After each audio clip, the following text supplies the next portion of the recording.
रजनी रात के 2 बजे रसोई में खाना बना रही होती है। तभी उसका पति अजय रसोई में पानी लेने के लिए आता है और उसे खाना बनाते हुए देखकर बोलता है, रजनी तुम्हारी दिमागी हालत खराब है क्या? अगर है तो बता दो मुझे, डॉक्टर के पास लेके चलता हूँ। अभी हमारी शादी को ज्यादा समय भी नहीं हुआ है। आप रात के 2 बजे क्या बकवास कर रहे हैं? आप इतनी रात को रसोई में क्या कर रहे हैं? यही बात तो मुझे तुमसे कहनी थी, इसलिए मैं तुम्हें पागल कह रहा था। तुम रात में ठीक से खाना क्यों नहीं खाती हो जो आधी रात को भूख लग गई? मुझे भूख नहीं लगी, बल्कि मेरा ऑनलाइन ऑर्डर आया था तो मटर पनीर की सब्जी और रोटी, तो वही बनाकर मुझे डिलीवरी करनी थी और डिलीवरी बॉय आता ही होगा। तुम क्या ये ऑनलाइन के चक्कर में पड़ी रहती हो? कुछ नहीं होने वाला इससे। बिना बात के तुम ना मेहनत कर रही हो। देखिए, कभी मेहनत से पीछे नहीं हटना चाहिए। बाकी देना ना देना से भगवान के हाथ में है। फल की चिंता करके क्या हम काम नहीं करेंगे? वैसे भी जो फल की चिंता करता है ना, उसका काम कभी जिंदगी में पूरा नहीं होता। यार इससे बिना बात के तुम्हारी नींद खराब होती है और कुछ नहीं होता इससे। अरे ये ऑनलाइन काम करना छोड़ दो, अपने घर पे ध्यान दो। देखिए, आपको जो कहना है कहिए, लेकिन मुझे ऑनलाइन काम करने से मत रोकिए। ठीक है भाई, करो जो करना है तुमको वो करो। मुझे पानी दे दो, मैं चला सोने। जी ठीक है, मैं देती हूँ। रजनी अजय को बोतल में पानी दे देती है और वो पानी लेकर अपने कमरे में चला जाता है। कुछ देर बाद उसकी थोड़ी सी आंख लगती है। तभी रजनी उसके पास आकर बैठ जाती है तो वो डर जाता है। कौन है मेरे बगल में? कौन है? अरे आपकी वाइफ हूँ, और कौन होगा? एक लड़की से ज्यादा डरते हो आप। सो जाओ। तुम यहाँ कैसे आ गई? तुम तो रसोई में थी ना, तो फिर यहाँ कैसे आ गई? बन गया तुम्हारा खाना? सब्जी बन गई। रोटी बनाने जा रही थी तो देखा कस्टमर ने ऑर्डर कैंसिल कर दिया, तो फिर मैंने सब्जी उठाकर फ्रिज में रख दी और कमरे में आ गई। देखो रजनी, मैं तुम्हें ना प्यार से समझा रहा हूँ, मेरी बात ध्यान से सुन लो। या तो अपनी ये रसोई बंद करो या मेरे कमरे को छोड़ दो। तुम्हारे कारण परेशान हो चुका हूँ मैं, चैन से सो तक नहीं पाता। ऑफिस जाने के बाद वो बॉस जीने नहीं देता और घर पे तुम। तो फिर आप भी सुन लीजिए, मैं कमरा छोड़ सकती हूँ लेकिन अपनी ऑनलाइन रसोई नहीं। एक तो वैसे ही कस्टमर ने दिमाग खराब कर दिया है, मेरी नींद खराब हो गई है और आप यहाँ की बकबक कर रहे हो। अजय और रजनी की बहस की आवाज सुनकर उसकी सास ममता वहाँ आ जाती है और दरवाजे का गेट बजाने लगती है। बहू, अजय बेटा, क्या हुआ? तुम दोनों लड़ क्यों रहे हो? कोई बात है क्या? लो, हमारी आवाज के कारण ना माँ भी उठ के आ गई। अब उनको जवाब तुम दोगी, मैं नहीं दूंगा कि हम क्यों झगड़ा कर रहे हैं। अजय इतना कहकर उठकर जाता है और दरवाजा खोलता है। तभी ममता अंदर आकर बोलती है, क्या हुआ? तुम दोनों को क्यों लड़ रहे थे? माँ जी लड़ नहीं रहे थे, वो मैं अपने ऑनलाइन रसोई का ऑर्डर पूरा करने के लिए गई थी। जब उसे करके कमरे में आई तो अजय जी की नींद खराब हो गई, तो उसी बात पे चिल्लाने लगे। बहू, पूरा दिन मेरा बेटा ऑफिस में काम करता है, अब तू रात में भी उसे सोने नहीं देगी तो वो गुस्सा ही करेगा ना। माँ जी, मैं तो ये सब आप लोगों के लिए ही कर रही हूँ ताकि हमारे घर के हालातों में सुधार हो सके। बहू, हमें तेरे पैसे नहीं चाहिए, उससे हमारा कुछ नहीं होता। इसलिए तू अपनी ये ऑनलाइन रसोई दिन में चलाया कर, रात में नहीं। रात में मेरे बेटे को आराम करने दिया कर। जी माँ जी, मैं आगे से ऐसा कुछ नहीं करूँगी। थोड़ी देर बाद ममता वहाँ से चली जाती है और अजय और रजनी भी सो जाते हैं। ऐसे ही दिन बीतते हैं और बहुत कोशिशों के बाद भी रजनी की ऑनलाइन रसोई इतनी अच्छी नहीं चलती है जितनी वो मेहनत करती है। ऐसे ही एक रोज वो अपने परिवार वालों के साथ तैयार होकर कहीं पार्टी में जा रही होती है। तभी उसके पास एक बड़ा सा ऑर्डर आता है, जिसे देखकर तो वो बहुत खुश हो जाती है। तभी अजय कमरे में आता है और बोलता है, रजनी जल्दी करो यार, बहुत देर हो चुकी है, सब पार्टी में पहुंच चुके हैं हमें छोड़कर। मैं वो, अगर मैंने इन्हें बोल दिया ना कि मुझे अपनी ऑनलाइन रसोई के लिए ऑर्डर पूरा करना है तो ये फिर से गुस्सा हो जाएंगे। अरे आप बोलो भी, ये वो मैं क्या बोल के चुप हो गई? जल्दी बोलो, पनवेल निकलना है। वो मेरी तबीयत बहुत खराब हो गई है, मेरे पेट में बहुत दर्द हो रहा है अचानक से। ऐसा क्या हो गया तुम्हें? तुम तो अभी ठीक थी, फिर अचानक से क्या हो गया? चलो ना यार, मजाक मत करो। नहीं, मैं नहीं जा सकती हूँ, वो गर्ल्स वाली प्रॉब्लम हो गई है। आप तो जानते ही ना कि मेरे पेट और कमर में कितना दर्द होता है, मुझसे खड़ा ही नहीं हुआ जाएगा और बिना बात के आपकी पार्टी भी खराब हो जाएगी। यार इसको भी अभी आना था, अब मैं अकेले बोर हो जाऊंगा पार्टी में। सॉरी, बट ये बताकर तो नहीं आता ना, जो मुझे पहले से ही पता होगा। कोई बात नहीं, तुम आराम करो, अब मैं चलता हूँ। माँ तो पड़ोस वाली आंटी के साथ जा चुकी है। जी ठीक है, जाइए, पर आराम से जाइएगा। कुछ देर बाद अजय वहाँ से चला जाता है। जैसे ही अजय घर से बाहर जाता है तभी रजनी जल्दी से रसोई में जाती है और अपना खाना बनाने लगती है। तभी अजय वापस आ जाता है और रजनी को रसोई में खड़ा देखकर वह समझ जाता है और बोलता है, अच्छा, तो ये है तुम्हारे पेट दर्द का सच। तुम्हारे पेट में दर्द नहीं था, तुम्हें ऑर्डर पूरा करना था। यार तुम अब इसके लिए झूठ बोलने लग गई। देखिए मेरी बात तो सुनिए। बस मुझे कुछ नहीं सुनना है। आज मैं तुम्हें एक बात समझा रहा हूँ, तुम्हारे लिए ऑनलाइन रसोई के सिवा कुछ और जरूरी नहीं है ना। तो मैं भी देखता हूँ तुम अपने ऑनलाइन के काम से कौन सा तीर मारती हो। अजय वहाँ से गुस्से में चला जाता है, लेकिन रजनी भी अपने पति के गुस्से को अनदेखा करके अपना ऑर्डर पूरा करने में लग जाती है और थोड़ी देर बाद वो अपना सारा ऑर्डर पूरा करके डिलीवरी बॉय को दे देती है, जिसके बाद वो अकेले अपने कमरे में जाकर बैठ जाती है। काफी देर तक उसको नींद नहीं आती, तभी वो अपनी दोस्त गीता को फोन करती है। मैंने तुझे फोन करके परेशान तो नहीं किया ना?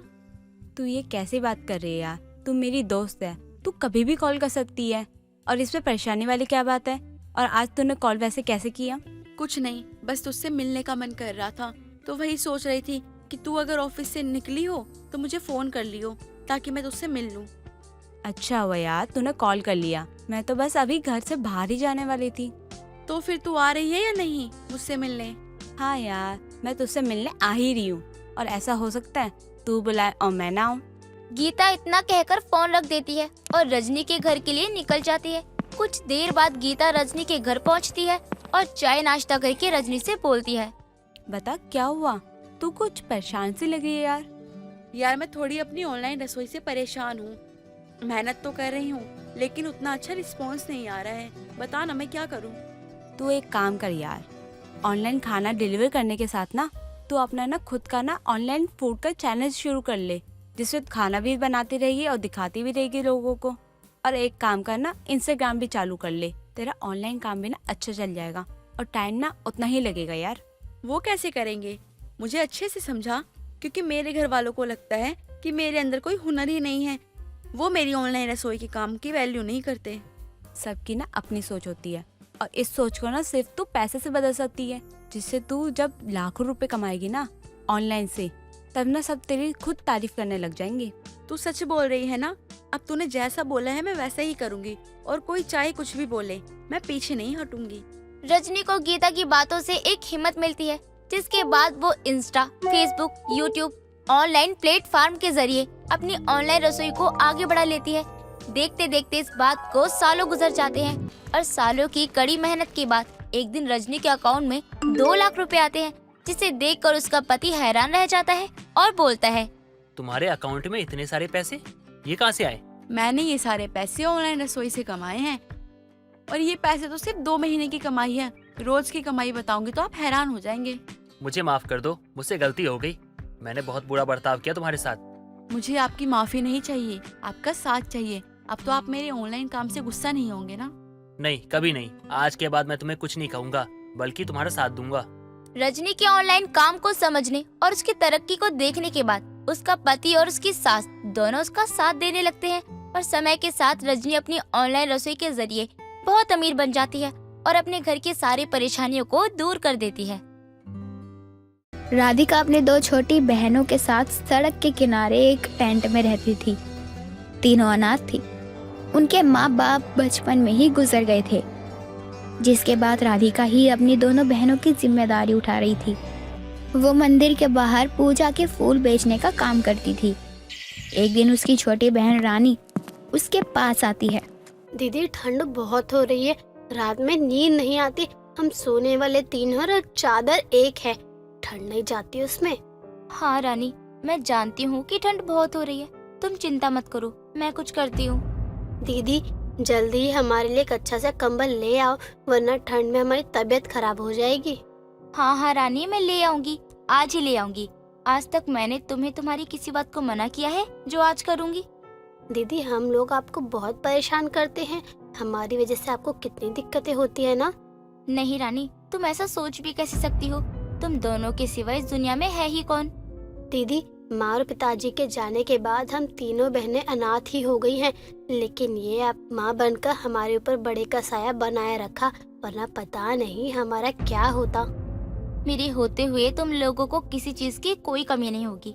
मैं तुम्हारी हर जरूरत को पूरा करूंगी, क्योंकि बड़ी बहन होने के नाते मेरा ये फर्ज बनता है। अब मैं मंदिर जा रही हूँ, वरना देर हो जाएगी मुझे। राधिका इतना कहकर मंदिर चली जाती है। और बगल में अपनी एक छोटी सी फूलों की दुकान लगाकर बैठ जाती है। कड़कती ठंड में उसे जमीन पर फूल लगाए बैठी देख मंदिर जा रही एक मीनू नाम की औरत उससे बोलती है, बेटी तुम यहाँ फूल क्यों लगाती हो? कहीं आसपास दुकान क्यों नहीं ले लेती हो? आंटी जी, मंदिर के बाहर बैठने की जगह मिल गई वही बहुत है। कम से कम यहाँ बैठने के पैसे तो नहीं देने पड़ते हैं ना।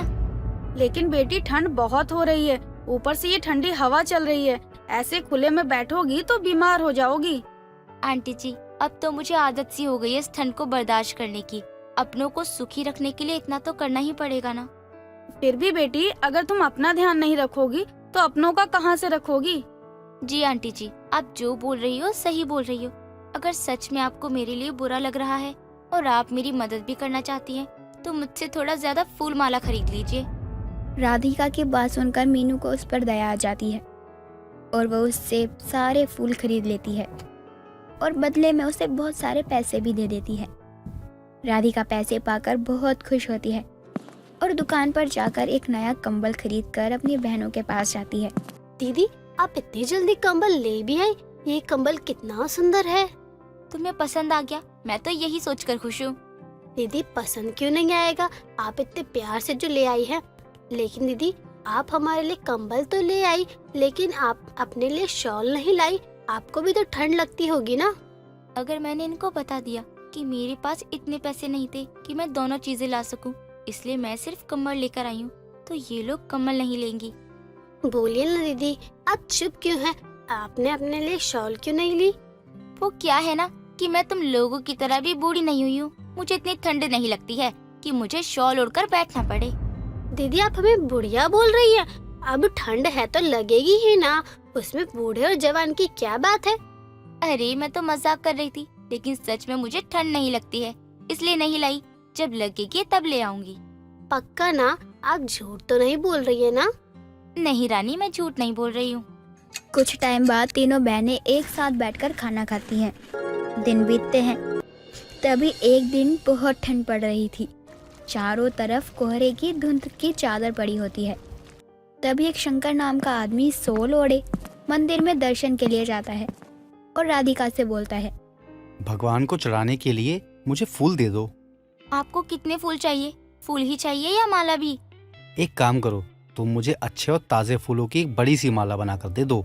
आज मेरा बहुत बड़ा काम है, मैं माता रानी को फूलों की माला पहनाना चाहता हूँ। तो फिर एक नहीं 4 माला ले लीजिए और बाकी जगहों के लिए फूल ले लो, क्योंकि इस मंदिर में 4 बड़ी मूर्तियाँ हैं।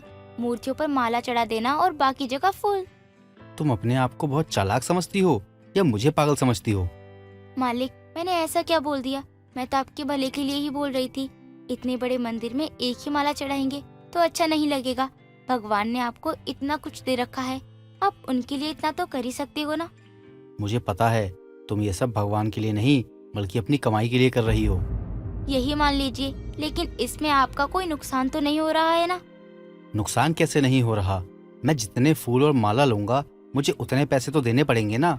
और जब मेरा एक ही माला में काम हो जाएगा तो मैं उसे 3 क्यों लूं? मैंने बहुत लोग देखे, लेकिन आपके जैसा कंजूस इंसान नहीं देखा जो भगवान की चीजों में मोल भाव कर सकता है। वो क्या ही करेगा? तुम्हारी इतनी हिम्मत कि तुम मेरी बेइज्जती कर सको? रखो अपनी माला अपने पास, मुझे तुमसे माला नहीं लेनी है।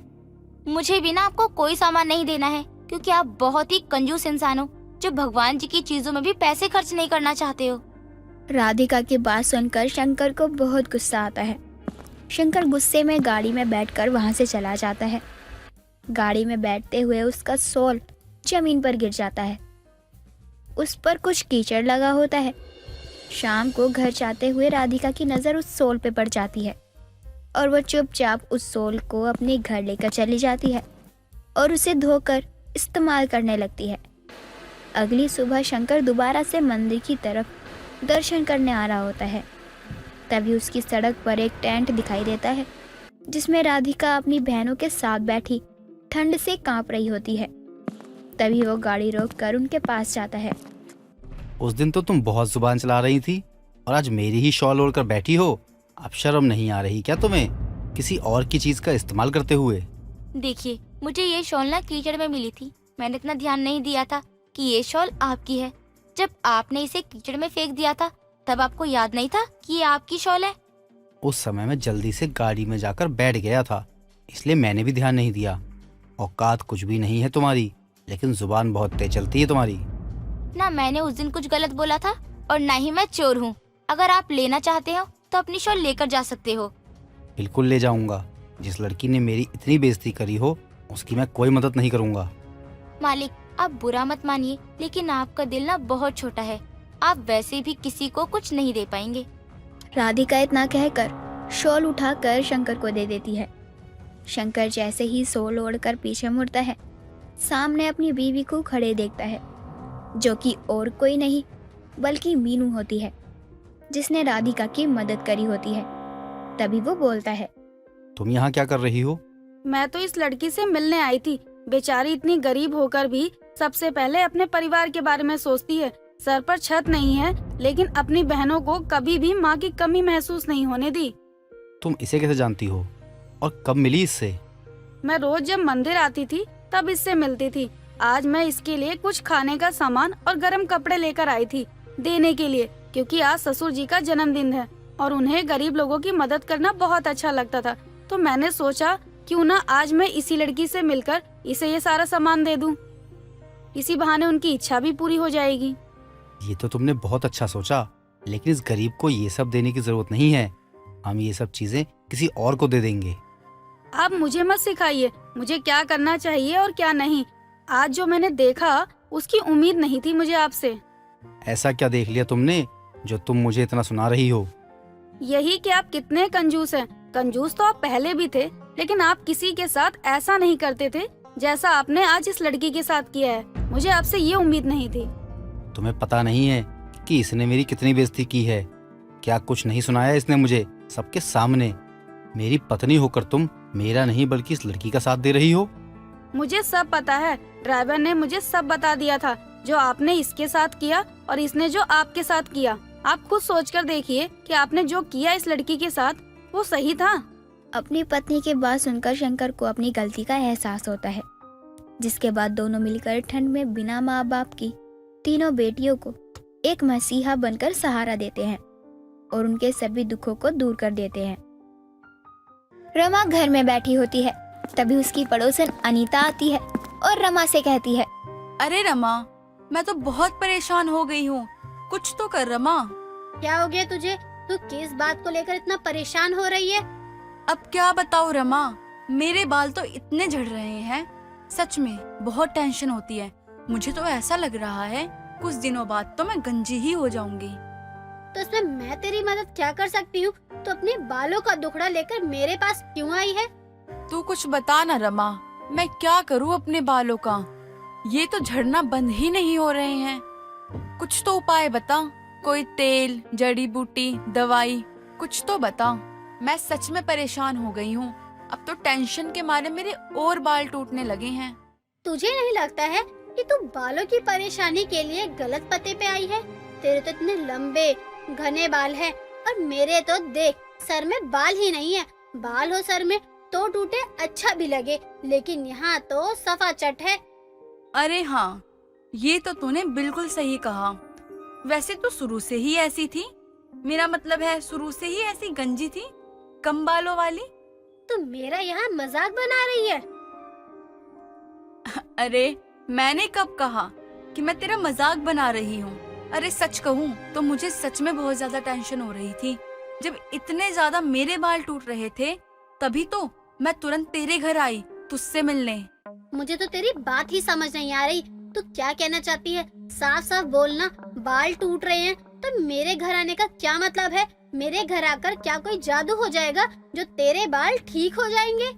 मैंने कब कहा कि यहाँ आकर कोई जादू हो जाएगा? मैं तो बस ये कह रही हूँ कि तेरे सर पे तो बाल है नहीं, तो जब मेरे बाल टूटने लगते हैं ज्यादा तो मैं तुझे देख लेती हूँ और फिर क्या, मुझे तसल्ली हो जाती है, क्योंकि तेरा गंजापन मुझे बहुत ज्यादा संतुष्टि देता है, वरना मैं तो टेंशन के मारे मर ही जाऊँ। तुझे शर्म नहीं आती है मेरा मजाक बनाते हुए? अरे तुझे तो खुश होना चाहिए कि भगवान ने तुझे इतने अच्छे बाल दिए हैं। तेरी बहू बेटी को इतने अच्छे बाल मिले हैं, लेकिन तू है कि दूसरों का मजाक बना रही है। मैं मजाक कहाँ बना रही हूँ? मैं तो बस अपनी टेंशन को दूर करने की कोशिश कर रही हूँ। रहने दे, मैं कोई पागल नहीं हूँ कि जो तू कुछ भी बोले और वह मैं आंख बंद करके मान लूंगी। मुझे साफ दिख रहा है कि तू यहाँ मेरा मजाक बनाने आई है। तुझे बहुत मजा आता है मेरे बाल गिरते हुए देखकर। नहीं रमा, तू मेरी बातों का बुरा मत मानियो। अरे मैं क्यों भला तेरा मजाक बनाऊंगी? तू भी ना रमा, मैं तो बस तुझसे यहाँ मिलने आई थी। तू तो पता नहीं किसका गुस्सा निकाल रही है मुझ पर। जब मेरी बहुएं पूरे मोहल्ले में सबकी बहू से तेज होगी और बाल तो ऐसे होंगे जैसे भगवान ने खुद सोचा कि इसके बाल ऐसे ही होने चाहिए, तब मैं भी तुझे अच्छे से बताऊंगी तूने मजाक कैसे बनाया। अच्छा चल ठीक है, मान लिया मेरी गलती है, लेकिन तू तो अब गुस्सा मत हो। अपना गुस्सा थूक दे। तू मुंह सुजाकर अच्छी नहीं लगती है। अनीता रमा का मजाक बनाकर वहाँ से चली जाती है और इसी तरह रमा का मोहल्ले में हर कोई बालों को लेकर मजाक तो बनाता ही रहता था। रमा को नहीं पता था कि उसके बच्चों ने अपने लिए अपनी पत्नी देख रखी है। रमा इस बात से बिल्कुल अनजान थी। कुछ दिनों बाद रमा के 5 बच्चे आपस में बात करते हैं और अपनी पत्नियों को रमा से मिलवाने के बारे में सोच लेते हैं। और फिर सब रमा के पास अपने घर अपनी पत्नियों को लेकर आते हैं। अपने घर में 5-5 लड़कियों को देखकर रमा हैरान हो जाती है और बोलती है, अरे तुम पांचों अचानक से यहाँ कैसे आ गए और तुम्हारे साथ ये लड़कियाँ कौन हैं? रमा की बात सुनकर रमा का बड़ा बेटा मोहित बोलता है, माँ ये आपकी बहुएं हैं। ये है जूही, ये है सोनिया, ये है अंजू, ये है महक और ये है पूनम। हमें पता है आप हम सबको एक साथ देखकर आपको थोड़ा बहुत अजीब लग रहा होगा, लेकिन माँ ये सच है, हम 5 भाइयों ने शादी कर ली। जब तुम पांचों ने शादी कर ली है, अपनी जिंदगी का इतना बड़ा फैसला ले ही लिया है, तो यहाँ क्यों आए हो? अब तक जहाँ रह रहे थे वहीं रहते ना, यहाँ आकर मेरा खून क्यों जला रहे हो? माँ हमें अच्छा लग नहीं रहा था कि हमने आपसे झूठ कहा, इसलिए हम भाइयों ने सोचा क्यों ना आप तो अकेले रहती हो तो हम अपनी बीवियों को आपके पास छोड़ दे, ताकि वो भी अकेले ना रहे और आप भी अकेले ना रहो, और हम तो वैसे ही बाहर रहते हैं। सर पर इतना बड़ा धमाका कर दिया है और बोल रहे हो ये साथ ही रहेंगी? रमा को बहुत गुस्सा आता है अपने बेटों पर, लेकिन अब वो कर भी क्या सकती थी।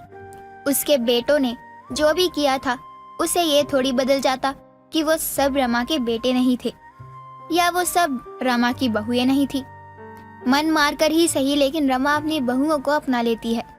रमा की 5 बहुएं एक साथ कमरे में बैठी होती हैं।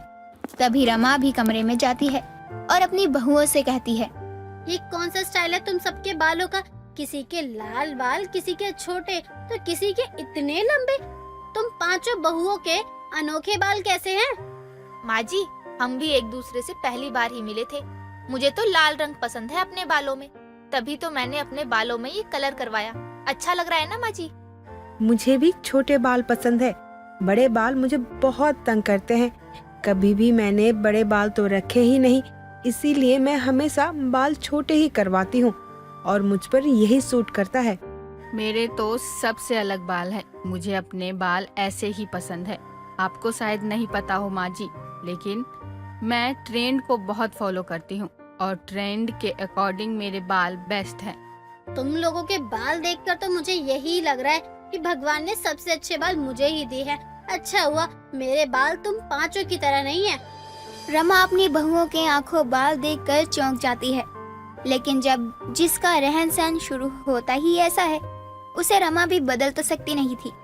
कुछ दिनों बाद रमा की बहू महक अपने लंबे लंबे बालों को छत पर धो रही थी।